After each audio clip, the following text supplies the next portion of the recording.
स्वागत करते हैं हमारे चैप्टर के पहले मेन टॉपिक का, जिसका नाम है इंट्रोडक्शन टू लिविंग वर्ल्ड। और आपका भी इस लिविंग वर्ल्ड में स्वागत है। लिविंग वर्ल्ड मतलब पूरा का पूरा अर्थ, जिसमें बहुत सारे लिविंग ऑर्गेनिजम्स हैं। ये लिविंग ऑर्गेनिजम्स अलग अलग टाइप के हैं, इसीलिए आने वाले चैप्टर्स में हम इनको क्लासिफाई कर रहे होंगे डिफरेंट कैटेगरीज में।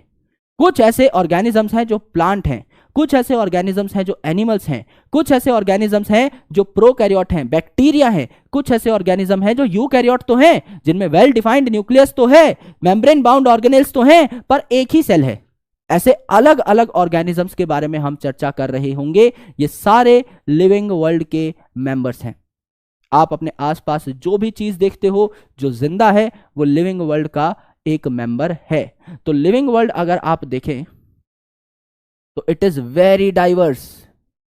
Living world is very diverse. Very diverse मतलब डाइवर्सिटी यहां पर बहुत ज्यादा है।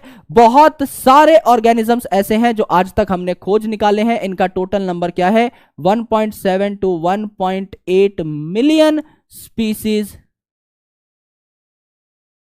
Are been identified till date. आज तक हम इतनी ज्यादा स्पीसीज को आइडेंटिफाई कर चुके हैं।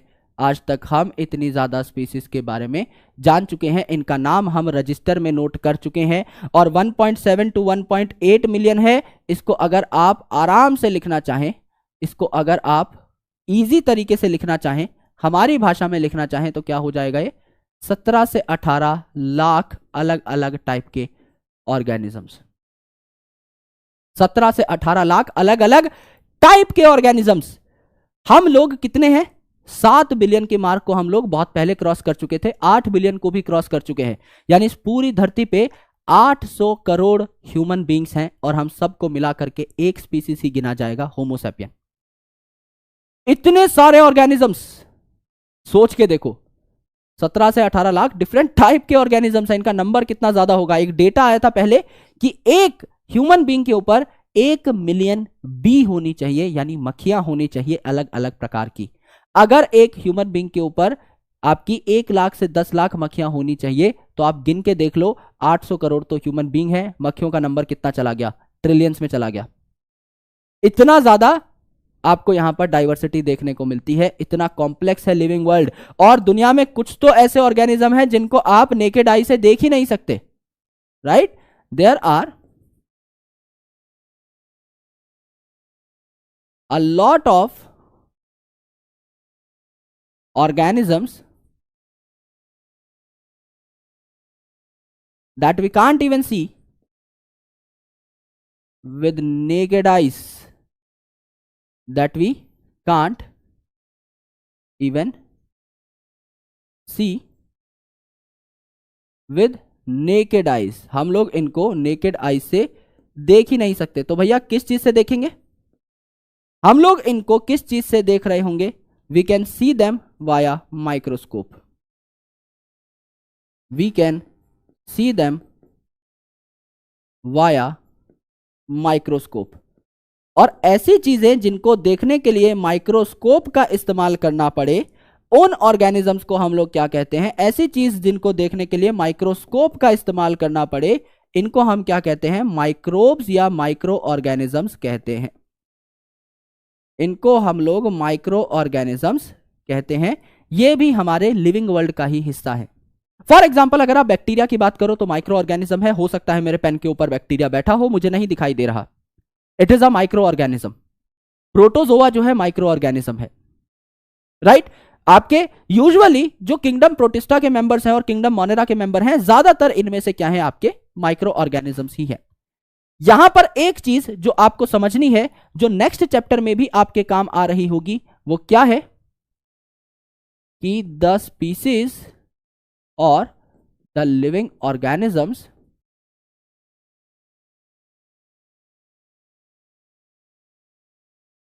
Can even be found, the living organisms can even be found in extreme or harsh habitats। कई ऐसे ऑर्गेनिजम्स होते हैं जिनको हम लोग प्यार से क्या कहते हैं, खतरों के खिलाड़ी कहते हैं, और उनको और प्यार से क्या कहते हैं, जो कि आपका एक्सट्रीम और हार्श कंडीशन में देखने को मिलते हैं, इनको और प्यार से क्या कहते हैं, खतरों के खिलाड़ी को हम आर्की बैक्टीरिया कहते हैं। हम आर्की बैक्टीरिया कहते हैं। कहां कहां मिल सकता है आर्की बैक्टीरिया? जिस गर्म पानी को छूते ही हम अपना हाथ झटक देते हैं, उस गर्म पानी में भी भंगड़ा करता हुआ मिलता है आर्की बैक्टीरिया। जो सॉल्टी वाटर है, जिसको पीने से आप प्यास से तड़प तड़प के मर सकते हो, पानी पीने से प्यास से तड़प तड़प के मर सकते हो, वहां पर भी मिल सकता है आर्की बैक्टीरिया। पानी पीते पीते प्यास से मर सकते हो? The answer is yes. अगर आप खारा पानी पी रहे हो तो आप एक्सेसिव सॉल्ट ले रहे हो। एक्सेसिव सॉल्ट को एक्सक्रीट करने के लिए एक्सेसिव वाटर बॉडी से भी देना पड़ेगा, यानी जो वाटर पिया है वो तो निकलेगा, बॉडी से और वाटर निकलेगा, यानी जितना खारा पानी पियोगे उतनी बॉडी और सूखती चली जाएगी, और आप कई साइकिल्स रिपीट करने के बाद खत्म। कोई पूछे भैया कैसे मौत हुई? पानी पी रहा था, प्यास से मर गया। सबसे फुद्दू तरीके की मौत हुई है। सिमिलरली जब हम एक फूड चेन के बारे में पढ़ते हैं, तो फूड चेन में आपको पता है लिमिटेड लेयर्स हो सकती हैं, है ना, लिमिटेड ही आपकी स्टेजेस हो सकती हैं।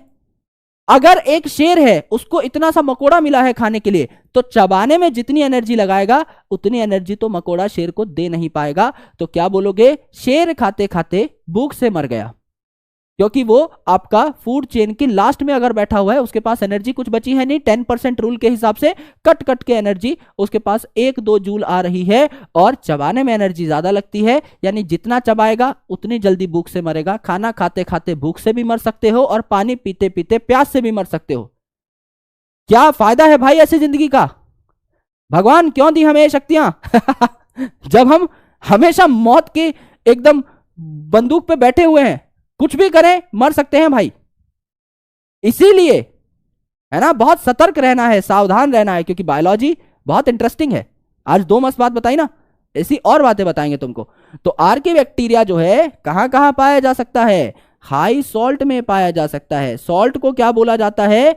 हेलो बोला जाता है। तो इनको क्या कहा जाएगा? हेलोफिल। फिल मतलब प्यार करने वाले। तो प्यार करते हैं किससे? सॉल्ट से। हेलोफिल क्यों बोला गया, कोई बताना चाहेगा? आपके सॉल्ट का फॉर्मूला बताइए, कॉमन सॉल्ट का फॉर्मूला बताइए। NaOH और HCl मिलता है, एसिड और बेस मिलता है, तब जाके सॉल्ट बनता है। सॉल्ट बनता है तो क्या बनेगा? NaOH और HCl मिलेगा तो क्या बनेगा? NaCl बनेगा। यहां पर Cl आ रहा है, और Cl क्या है? एक हेलोजन है आपका। फ्लोरीन, क्लोरीन, ब्रोमीन, आयोडीन और रेडियो एक्टिव एस्टेटीन, ये पांचों क्या है? हेलोजन है। तो क्या यहां पर हेलो वर्ड समझ में आया? बिल्कुल आया। इसीलिए सॉल्ट में हेलो शब्द यूज हुआ है। अगर आप बहुत ज्यादा एसिड में पाए जा रहे हो, यानी बहुत कम पीएच पे पाए जा रहे हो, तो आप हो एसिडोफिल। अगर आप बहुत ज्यादा तापमान पे पाए जा रहे हो तो आप हो थर्मोफिल, एंड सो ऑन। अलग अलग नाम हो सकते हैं, यानी जहां पर आपकी सोच भी नहीं जा सकती वहां पर आपके ऑर्गेनिजम्स जा सकते हैं। दुनिया में आप जितनी हार्श कंडीशन सोच सकते हो, वहां पर आपको अलग अलग लिविंग ऑर्गेनिजम्स देखने को मिल रहे होंगे। मानते हो? मानना ही पड़ेगा, कोई ऑप्शन नहीं है आपके पास। ये है हमारा लिविंग वर्ल्ड, बहुत डाइवर्स, बहुत ज्यादा छोटे छोटे ऑर्गेनिजम्स इसमें एक्सट्रीम कंडीशन पे भी पाए जाते हैं। इसी के बारे में हमको स्टडी करनी है। अब ये जो लिविंग वर्ल्ड है, ये 2 चीजों पे टिका हुआ होता है। एनसीईआरटी की एक लाइन है जिसपे आपका गौर नहीं गया होगा। यहां पर इन्हें कहा जाता है conflict and cooperation. Conflict and cooperation मतलब रोल नंबर 1 आगे बैठा है, रोल नंबर 2 बैठ करके पीछे से उसकी कॉपी टीप रहा है। This is cooperation. शेर ने हिरन को मार के खा लिया, दिस इज कॉन्फ्लिक्ट। यानी कई बार ऐसा होता है कि अलग अलग ऑर्गेनिजम्स एक दूसरे के दुश्मन होते हैं, और कई बार ऐसा होता है कि अलग अलग ऑर्गेनिजम्स एक दूसरे को सपोर्ट कर रहे होते हैं। कई बार आपके घर में दूध खत्म होता है, आप पड़ोसी के घर मांगने चले जाते हो। कई बार आपके घर में हलवा बना होता है, पड़ोसी को देने चले जाते हो। This is cooperation. और कॉन्फ्लिक्ट मतलब दोनों के बीच में दरार है, टकरार है। तो यहां पर इकोसिस्टम में क्या होता है? एक ऑर्गेनिज्म दूसरे को खा रहा होता है। हम भी जब फसलों को खाते हैं तो वो भी एक तरीके का कॉन्फ्लिक्ट है दोस्त, वो भी एक तरीके का कॉन्फ्लिक्ट है। जब आगे चल के आप पढ़ोगे इकोलॉजी तो आपको पता लगेगा हम जो ग्रेन्स खा रहे हैं एक तरीके से हम भी प्रीडेटर हुए। तो हमको इकोलॉजी में प्रीडेटर कंसिडर किया जाता है कि हम भी प्लांट्स को मार करके खा रहे हैं, कंज्यूम कर रहे हैं। So we are predating the producers, we are predating the plants. तो यहां पर 2 चीजें हैं भैया, 2 चीजें हैं। क्या है? एक तो ecological conflict, ecological conflict and cooperation. Cooperation का मतलब क्या होता है? कोऑपरेट करना, यानी सहायक बनना, यानी आपका बेसिकली हेल्प करना। तो यहां पर क्या होता है, आप किसी की हेल्प कर रहे हो, देन दैट बिकम्स कोऑपरेशन।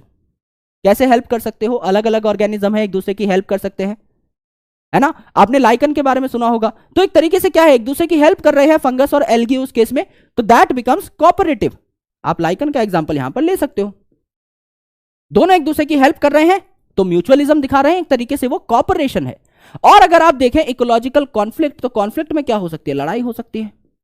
यहां पर क्या है, आपका प्रिडेशन हो रहा है, कोई एक ऑर्गेनिज्म दूसरे ऑर्गेनिज्म को मार करके खा रहा है, कंपटीशन हो रहा है, दोनों ऑर्गेनिज्म एक ही रोटी के लिए लड़ रहे हैं, ये कंपटीशन है। समझ लीजिए आपके घर में बीकाजी भुजिया का पैकेट आया, आप और आपकी बहन लड़ पड़े, दैट इज कंपटीशन। तो वहां पर एज भाई बहन आपको कोऑपरेटिव होना चाहिए था, पर हो गया कॉन्फ्लिक्ट, क्योंकि दोनों को बीकाजी भुजिया बहुत पसंद है, मारा मारी हो गई एक पैकेट के चक्कर में। अगर आपको कभी किसी की गर्दन कटी हुई मिले एक संतरा के पीछे, तो समझ लेना भाई बहन है। छोटी से छोटी चीज, एक टॉफी के पीछे भी हत्या हो सकती है। इतनी खतरनाक लेवल की आपको कॉन्फ्लिक्ट देखने को मिल सकती है। तो यहां प्रिडेशन है, कंपटीशन है, यहां आपका लाइकन है, यानी एक तरीके से आप कह सकते हो म्यूचुअलिज्म है, राइट। यह है आपका बेसिक लिविंग वर्ल्ड का इंट्रोडक्शन।